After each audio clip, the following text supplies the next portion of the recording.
barnaamijkeenan waxaynu daaha kaga faydaynaa mashruuca loo yaqaano Mars 1 ama Mariikh waaxid oo ah mashruuca meerahaasi lagaga yegleelayo saldhig ay u guraan aadamaha dhulka jooga kaasoo la qorsheeyay inuu si rasmi ah u bilaabo sanadka 2025.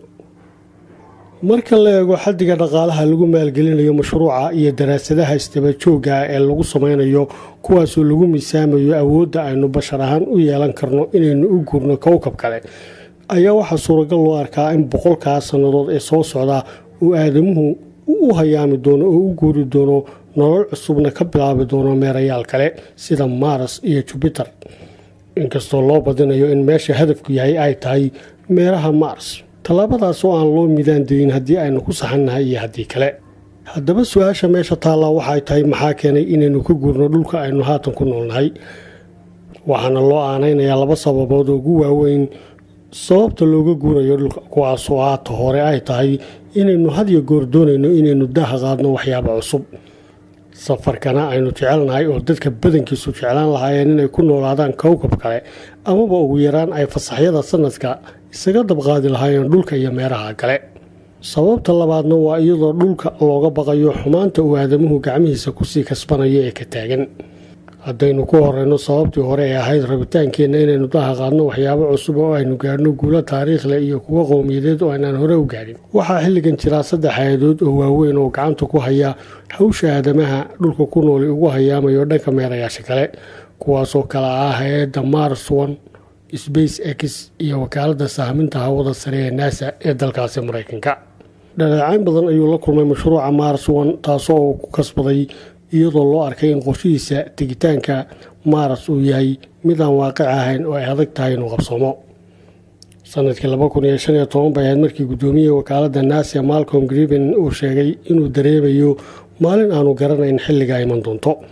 maalintaa oo ku sheegay inay tahay maalin dadka hawada sare ku nool ay ka tiro badnaan doonaan dadka dhulka ku nool. haddii hadalkiisa la eegana macnaheedu waa inaynu deegaameyn ku samayn doono meerayaasha kale oo ah dhul xilligan iska bannaan oo balood laguga qabsanayaana aanu jirin.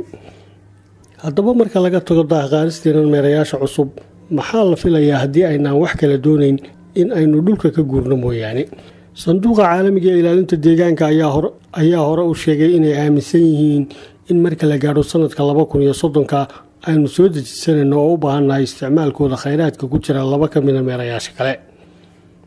Mr. Stephen Hawking oo ah culimada ugu waaweyn ee dhanka fiisikiska waxaa laga soo xigtay in degitaanka meerayaasha kale ay qayb ka tahay badbaadin ay dunida korkeeda ka helayaan basharka aadamuhu. waxaana uu ku adkaystay in 1000 sannadood ee soo beegan ay suuragal tahay inuu aadamuhu ka dhammaado oo ka tafirgo oo dhulka nolol cusubna laga bilaabo hawada sare.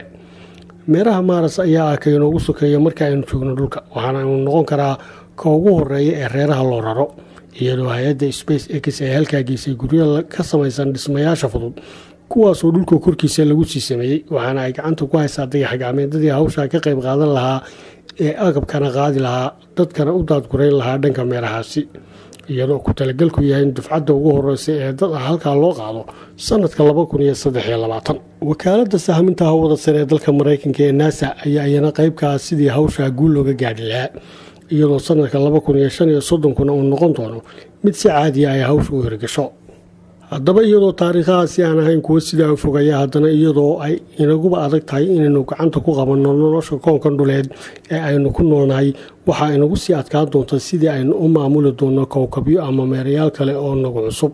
inkastoo ay jirto inaynu cidhiidhi gelinay noolihii kale ee dhulka inagula noolaa, malaayiin ka mid ah noolahaas ay u dhintaan deegaan la-aan kadib markaynu bashar ahaan deegaameynay meelihii gabaadka u ahaa noolayaasha kale sida kaymihii iyo camuudii, halka innaga lafteennuna aynu sanad walba iska horjeedno oo iska dillo tiro aad fara badan.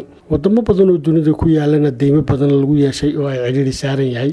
isticmaalkii mukhaadaraadka kale iyo cabitaankii khamriguna uu kor u sii kacayo, cudurrada iyo saxaaxumaduna ay sii kordhayaan. sababahaasina ay yihiin kuwo ku filan inay dadka qaarkii u hayaamaan hawada sare. waxaase inaga xasuusa in dunidan uu ilaahay abuuray maamulkeedana uu gacanta ku hayo.